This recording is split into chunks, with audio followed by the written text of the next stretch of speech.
Hello, আমি doctor প্রদীপ রয়। আজ একটি খুব কমন এবং ভাইটাল বিষয় নিয়ে আলোচনা করব। বিষয়টি হচ্ছে দাঁত তোলার পর যে ব্লিডিং হয় সেটা কতটা স্বাভাবিক এবং কোনটা অস্বাভাবিক ব্লিডিং সেটা নিয়ে আলোচনা করব। তাই ভিডিওটা আপনাদেরকে সম্পূর্ণ শেষ পর্যন্ত দেখতে হবে, তাহলেই কিন্তু আপনারা জানতে পারবেন যে কিনা কোন ব্লিডিংটা আপনার চিন্তার কারণ আর কোন ব্লিডিংটা আপনার বেশি চিন্তা না করলেও হয়। কারণ দাঁত তোলার ক্ষেত্রে একটু কিন্তু ব্লিডিং হয়েই থাকে, কারণ ব্লিডিং ছাড়া দাঁত তোলা যায় না। এটা একটি সার্জিক্যাল প্রসিডিওর, যার ফলে শরীর থেকে কিছুটা হলেও কিন্তু ব্লিডিং হয়, এটাই স্বাভাবিক। এবার দাঁত তোলার সময় বা দাঁত তোলার পর ইনিশিয়াল স্টেজে যে ব্লিডিং হয় সেটা মোটামুটি 30 থেকে 45 মিনিট সময়ের মধ্যে সেই ব্লিডিংটা থেমে যায় বা বন্ধ হয়ে যায়, এবং সেক্ষেত্রে পেশেন্টকে কটনের ওপরে চাপ দিয়ে রাখতে হয় প্রায় 1 ঘন্টা বা 45 মিনিট। এটা হচ্ছে ইনিশিয়াল ব্লিডিং। কিন্তু এরপরেও এক প্রকার ব্লিডিং হয়, যেটা অল্প অল্প করে ব্লাড বেরোতে থাকে সেই যেখান থেকে দাঁতটা তোলা হয়েছে সেই জায়গা থেকে। এটাকে ওজিং বলা হয়। এটা সাধারণত কয়েক ঘন্টা থেকে শুরু করে মোটামুটি 7 থেকে 8 ঘন্টা ম্যাক্সিমাম ওজিং হতে পারে। এর ফলে দেখা যায় যে কিনা পেশেন্টটা যখন মুখে কোনো থুতু ফেলছে সেই থুতুর কালার হালকা পিঙ্ক বা রেডিশ।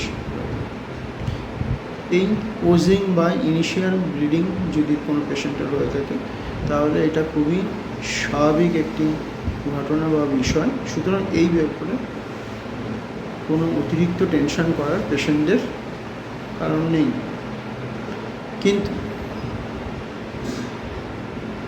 কিন্তু এবার বলব যে প্রলংড ব্লিডিং যেটা দাঁত তোলার পর হয়ে থাকে বা দাঁত তোলার সময় হয়ে থাকে, সেটিকে সাধারণত 3টে ক্যাটাগরিতে ভাগ করা হয়। একটি ফার্স্ট যে ব্লিডিং সেটা হচ্ছে প্রাইমারি প্রলংড ব্লিডিং। সেকেন্ড যে ব্লিডিং সেটা রিঅ্যাকশনারি ব্লিডিং বা ইন্টারমিডিয়েট ব্লিডিংও বলা হয়ে থাকে। আর থার্ড যে ব্লিডিং হয় সেটাকে সেকেন্ডারি ব্লিডিং বলা হয়ে থাকে। এই ব্লিডিংগুলোর ক্ষেত্রে অবশ্যই চিন্তার কারণ আছে পেশেন্টের। এবার বলি যে প্রাইমারি প্রলং ব্লিডিংটা কী। এটি অ্যাকচুয়ালি দাঁত তোলার সময় যদি ট্রমাটিকভাবে দাঁত তোলা হয় বা দাঁত তোলার সময় কোনো ব্লাড ভেসেলস টিয়ার করে গেছে বা কেটে গেছে বা ছিঁড়ে গেছে, সেই ক্ষেত্রে কিন্তু এই ধরনের ব্লিডিং হয়ে থাকে। বা পেশেন্টের আগে থেকেই যদি লোকাল বোন বা টিস্যু ইনফেকশন অতিরিক্ত হয়ে থাকে, সেই ক্ষেত্রেও কিন্তু এই ধরনের ব্লিডিং হতে পারে। এটাকে আমরা বলে থাকি প্রাইমারি প্রলং ব্লিডিং। সেকেন্ড যে ব্লিডিং সেটাকে রিঅ্যাকশনারি বা ইন্টারমিডিয়েট ব্লিডিং বলা হয়ে থাকে। এটি সাধারণত দাঁত তোলার 2 থেকে 3 ঘন্টা পর হয়ে থাকে। কারণ দেখা যায় যে কিনা আমরা যে লোকাল অ্যানেস্থেশিয়া ইউজ করি তার মধ্যে যে অ্যাড্রিনালিন থাকে সেটার এফেক্ট যখন আস্তে আস্তে কমে যায়, তার ফলে এই ধরনের ব্লিডিং শুরু হতে পারে।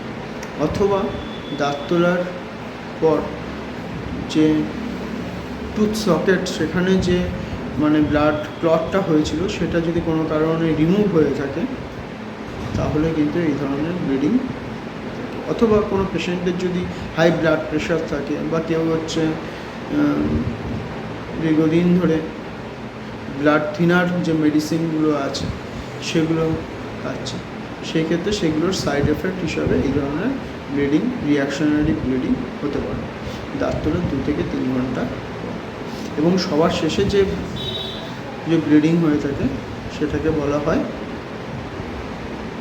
যে শেষ নম্বর যে ব্লিডিং সেটা হচ্ছে সেকেন্ডারি ব্লিডিং। এটা সাধারণত দাঁত তোলার 1 সপ্তাহ বা 10 দিন পরেই হয়ে থাকে।